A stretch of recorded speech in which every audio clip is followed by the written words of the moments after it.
Dans un instant, le Gugus va bondir tel un cougar des steppes de Mongolie. Mais pour l'heure, il se concentre.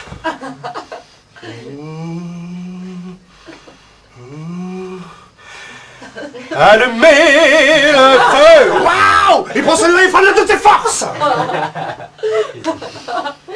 Et là, c'est le drame. Rentre chez ta mère. Oh, l'aiguille a à peine bougé comme ça, à peine frémi. Oh, la honte, la honte. Oh, sa gonzesse est morte de rire. Elle n'aurait pas dû, l'imbécile étant plutôt fragile. Oui, le Gugus se sent humilié, il se sent trahi. Et là, c'est l'escalade dans la violence. Tu sais à rire comme ça, espèce de poufiasse. Je vais trébucher, tu te lèves à partir en ta gueule, hein. Tu vois, hein? On dit pas quoi déjà, on dit hein. On dit quel port, hein, celle-là. Ah, les merveilleux moments de foi. Mais vous savez, bizarrement, le forain ne fait pas que la fête foraine. Bah oui, bah parfois, pendant la saison creuse, on le retrouve dans un autre domaine d'activité. Je sais pas, moi par exemple, on peut le retrouver sur les marchés, par exemple. Allez-y, mesdames et messieurs, prenez place, encore quelques places. Aujourd'hui, c'est cadeau, c'est jour de chance. Venez admirer ce superbe robot ménager, véritable laboratoire technologique. Et que fait-il, ce merveilleux robot? Il broie, il concasse, il arrache, il dépiote, il dépaisse.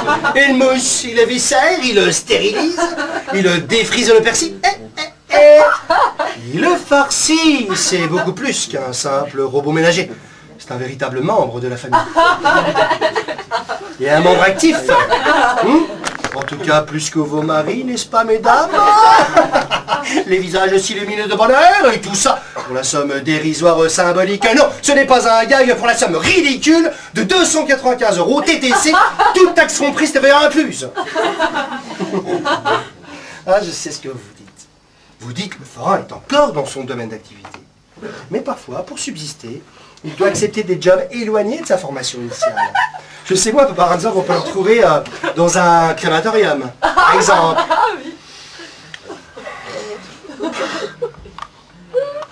Condoléances.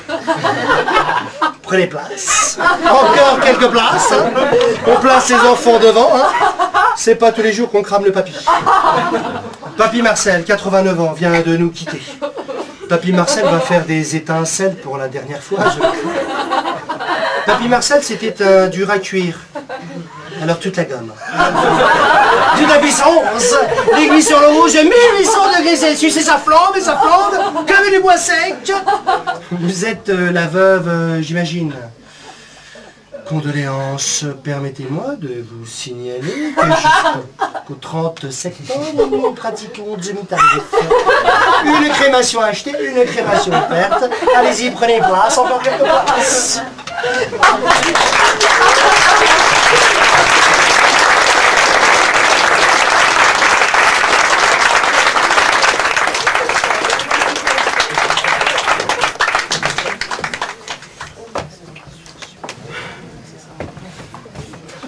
Bonsoir et bienvenue dans notre émission d'actualité et d'investigation, Les Dessous de l'affaire.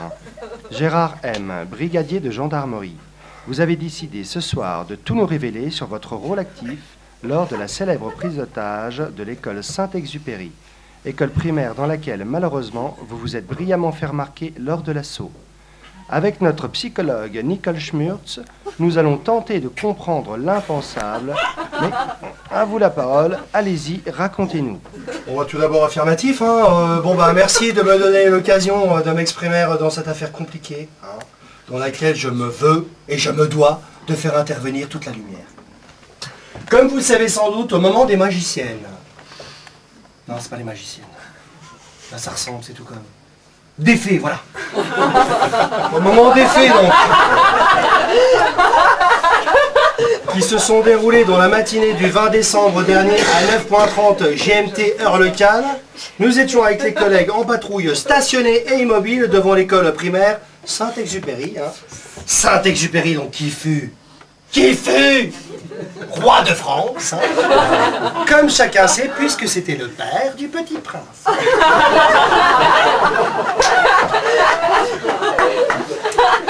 En disant qu'un peu de vernis culturel me semble indispensable pour briller en société. Bon, Bon, à ce moment-là, tout était calme, hein. Nous étions en code 5. Alpha, papa, même heure. Un long code de surveillance à la con antiterroriste, hein, et ce sur tout le territoire national français, hein, donc le Pentagone, évidemment. Bon, disons que ça faisait combien de temps? Ça faisait, je sais pas moi, ça faisait à peu près 5 ricards qu'on attendait à peu près. Oui, grosso modo à peu près une demi-heure. Hein. Bon, bah, vous savez comment que c'est, bon, avec les collègues, bon, dans la fourgonnette de police, pour passer le temps, bon, bah, entre mecs, bon, on se montrait, on se comparait nos tatouages. Je leur disais à ce propos que j'avais décidé de me faire tatouer un serpent sur le sexe. Je vais voir le tatoueur, hein, je déballe le monstre, hein, le service 3 pièces, j'en profite pour aérer tout ça, pour mettre un petit coup de frais. Et puis je lui dis au gars, je veux me faire tatouer un anaconda, là. L'autre, il me regarde comme ça, il me scrute comme ça. Il me fait, ah non.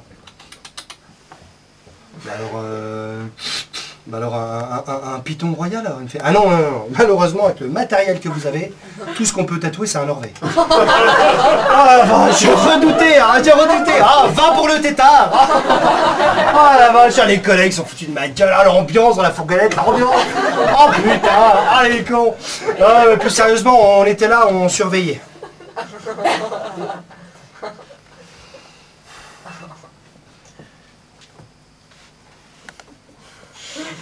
Dis, tricheur, mais il regarde mon jeu, dis donc. Atout, belote, retour à la vache, la trempe qu'on s'est pris. Oh, tu parles, on était avec le nanar là, une bête à la belote, une bête. Shrek on l'appelle. Non, aucun rapport, on l'appelle Shrek, rapport au fait qu'il a une haleine de chacal, le nanar. Oh, c'est une personne qui doit boire de l'urine de mule ou quelque chose. C'est effrayant. Par contre, à la belote, oh, il assure le mec, oh, il est un champion. Si, madame, les journalistes, la mauvaise langue, là. Si, on a beaucoup de champions dans la police. Hein. Champion de billard, champion de fléchette, champion de bowling, champion de tarot. Hein. Faut dire qu'on passe le temps comme on peut, alors on s'entraîne, et c'est normal. Hein. Oui, là, mais j'y viens aux événements où tout de suite elle s'énerve. À 9h38, précise. Alors ça, je le sais, hein, puisque la pendule est juste au-dessus du minibar, dans la fourgonnette de police. On entend comme une sorte de sonnerie d'alarme comme ça. Et tout de suite après, des cris d'enfants. Bon, là, j'ai compris qu'il se passait quelque chose d'extrêmement grave. Donc, en tant que leader, en tant que chef d'équipe, hein, je décide de passer en code 8. Alpha, merde, Java, Tango, Alpha, Beta, Carotène. Bref, le fameux code rouge. Bon, bah là, tout de suite, branle-bas combat, on enfile les tenues commando. Enfin, les nouvelles tenues commando, hein. Dessiné par Karl Lagerfeld en personne.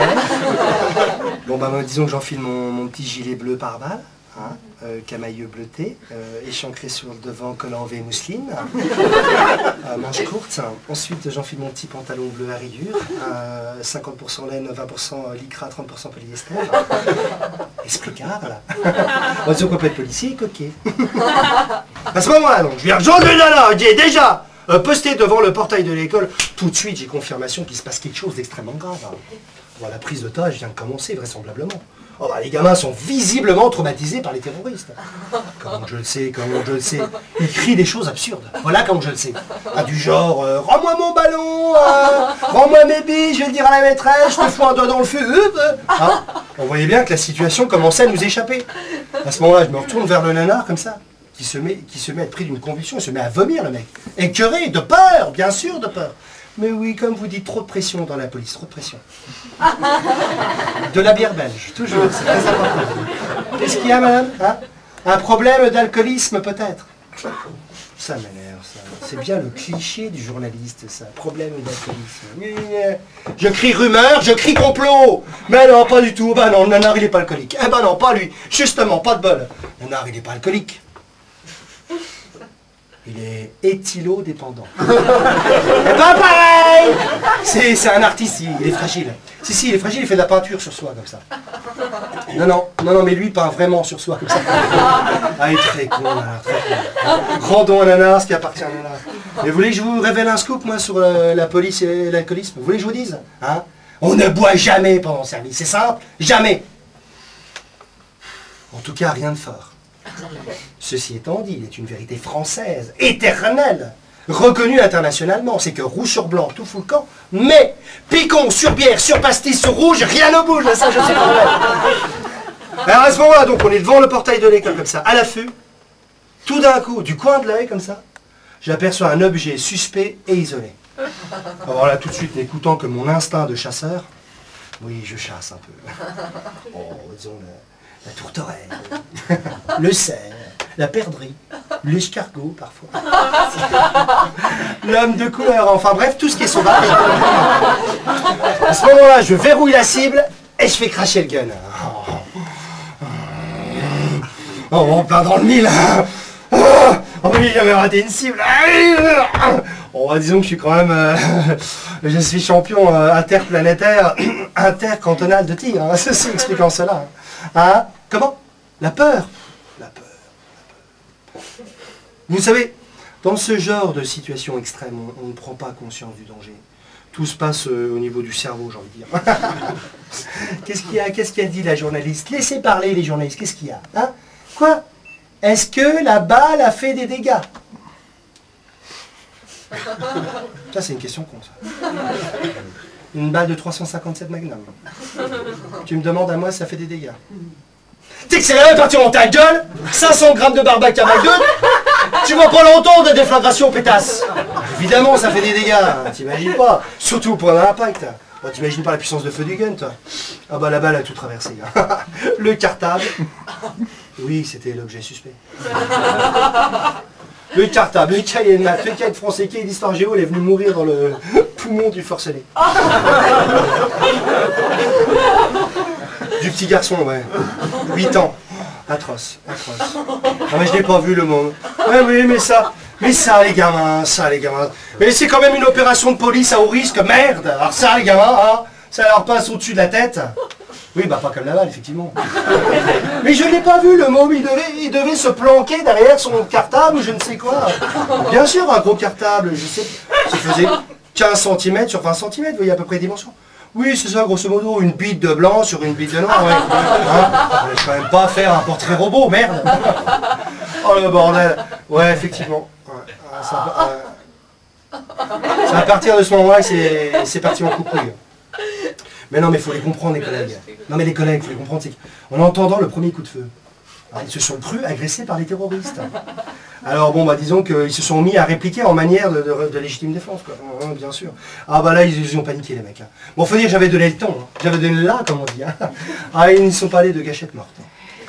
Ah bah, carton plein, je veux dire. Bon, c'est des professionnels, quand même. Hein, je veux dire, un minimum, hein. Ah, 18 victimes. Atroce. Atroce, atroce. C'était atroce, c'était horrible. Ouais, mais je veux dire, on a eu peur. Hein. On a tous eu peur. Surtout Nanar, il a eu très peur, Nanar. Ah, il a tellement eu peur qu'il en a fait une trace de pneu dans le slip. Une trace de pneu dans le slip, prouvée par la police scientifique et tout le bordel. Hein. Vous vous rendez compte? Vous vous rendez compte? Un gars comme le Nanar, un héros, un symbole, une légende, le meilleur d'entre nous, finir comme ça bêtement sur une trace de pneu, à 2 ans de la retraite. Ça me dégoûte. En fait, on dit une trace de pneu, mais c'est pas vrai. C'est une trace de merde. Bien sûr, c'est une image. Vous imaginez, vous, une trace de pneu dans un slip? Il faudrait prendre un slip et un gros slip. Hein. Il faudrait le mettre sur une route et il faudrait freiner sur le slip et pile poil dessus, c'est impossible. Théoriquement, c'est impossible. Ils ont essayé lors de la reconstitution, la police judiciaire, ils sont pas arrivés, les mecs. Oh le bordel l'allemand, un vrai cafard au rhum. Oh là là, oh bah à ce moment-là, bon, la situation est devenue totalement, définitivement incontrôlable. Hein. Je me retourne vers le nanar qui se chiait dessus, carrément. Ah bah c'était plus une trace de pneu, c'était l'autoroute. Hein. Je lui fais, nanar, tu me réveilles le président. Le petit pleure, il chiale, il fait on peut pas réveiller le président, on risque pas de le réveiller, il est 11 h du matin, qu'il me fait. J'en ai rien à foutre qu'ils sont 11 h du matin. Tu me réveilles ce trou du cul. Oh le bordel, le bordel. Bon, après t'as eu l'autre là, l'excité, le médecin-chef des urgences. Oh bah j'ai jamais vu un excité pareil, un hystérique. Ah bah farfelu. Un uluberlu. Déjà le mec il arrive en ambulance déjà, un sirène hurlante, tout le bordel, à fond la caisse, il se gare au frein à main comme ça, à la Starsky Hutch, il saute dans l'ambulance, il s'approche près de moi, il fait « Mais qui Qui est responsable de ces atrocités? J'ai jamais vu une chose pareille. Police nationale. Papier d'ambulance, s'il vous plaît. Carte de séjour, carte grise, numéro de sécurité sociale, tout le bassingue. Hop, hop, hop, hop. Moi, les excités, je les calme. Oh, qu'est-ce que j'avais pas dit, non? Oh, il était encore plus énervé, le mec. Oh, il courait dans tous les sens. À un moment donné, il battait des ailes tellement il était énervé. C'est quand même un comble. Alors, il y a 20 poulets dans l'assistance, c'est le seul qui bat des ailes. Il bat guerre ou quelque chose. Mais, vous voulez que je vous dise mon avis sur ce mec-là, sur ce médecin-chef là? Vous voulez que je vous dise hein? Moi je pense. Hein.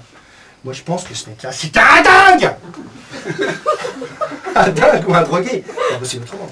C'est une personne qui doit se droguer au pain complet, j'imagine. Au pain complet. Au pain total. Oui, d'accord. C'est pareil. Hein. Bon, après, quelques mois après, t'as eu l'autre là. L'excité en chef. Le juge. Oh, bah, j'ai jamais vu un farfadet farfelu pareil. Hein. Un uluberlu pareil que l'autre. Bah, puis le grade au-dessus, quoi, le mec. Oh, bah, c'est une personne qui doit faire du bricolage pour se détendre, parce qu'à chaque fois qu'on évoquait les faits comme ça, il tapait sur son bureau avec un marteau comme ça. Et je lui ai dit au juge, je suis prêt à partager les torts. Oh, il n'a rien voulu entendre. Pour commencer, il m'a mis un blâme. Le fumier. Ah, excusez-moi. C'est l'émotion. Puis après, il m'a sucré des points pour la retraite, l'ordure. Oh bah obligé de changer de service, obligé et tout, obligé de déménager. J'ai déménagé du côté de Nice. Ouh, ah, génial. Oh, depuis le temps que j'attendais la butte. Oh là là, sur la beau dire, ça accélère les choses. Oh là là. Oh, vous savez maintenant, cette histoire, ça fait longtemps. Alors, évidemment, il y a du sang qui a coulé sous les ponts. Alors fatalement, j'ai oublié. Oh, non, mais attends, je ne suis plus sur le terrain. Oh, fini l'adrénaline, fini l'écho d'éclat. Non, actuellement, je suis dans la formation. Actuellement, je suis dans la formation, je suis moniteur de tir.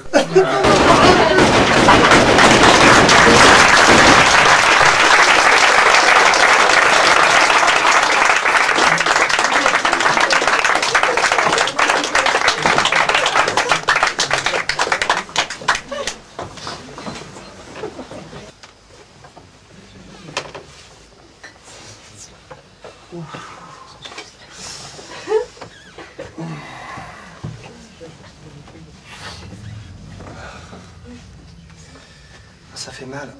Oh, ça lance. Si tu m'as marché. Ah, je sais pas vous, mais moi, depuis le passage à l'euro, j'ai du mal à m'asseoir. Ah, j'ai mal dans toute cette zone géographique. Ah, bah, totalement dévasté. Le no man's land, hein, comme on l'appelle. Hein. Ah, ils se sont gavés. Surtout dans la grande distribution. Ah, le jackpot à tous les étages. Alors à un moment donné, ça allait loin cette affaire. Hein. Sarkozy, il a gueulé. Hein. Sarkozy. Nicolas, il a gueulé. Il n'est pas content. À un moment donné, il a même tapé du doigt sur la table. Hein. On a tous entendu. Hein. Moi, ce qu'il a fait, il a réuni tous les patrons de supermarchés dans une salle, comme ça, hein, avec des petits fours, du champagne, des filles de joie. Bref, une bonne ambiance. Et là, il leur a dit au patron, fermement, arrêtez, je suis pas content. Alors, les patrons, ils n'ont pas compris, on fait, arrête Nico, qui s'y prend là. Qu'est-ce qui se passe? T'as changé Nico, mais détends-toi, prends une pute, un petit fou, merde. Mais Nico, non, il n'a pas voulu, il a tenu bon, pour que nous, les Français d'en bas, enfin, de la cave, on puisse s'apercevoir comme une sorte de lueur d'espoir, une étincelle, un feu follet. Enfin, quelque chose, oui. Et là, il aura dit au patron, hein, fermement, vous chiez les mecs, vous chiez. Non mais 30% d'augmentation surtout, 30%. C'est énorme. Du godemiché au bouquet de crevettes. Faut arrêter les mecs, hein, faut arrêter. Hein. Ça va finir par se voir. Alors la galette de la consommation, d'accord. Vous vous êtes gavé jusqu'à l'indigestion. D'accord.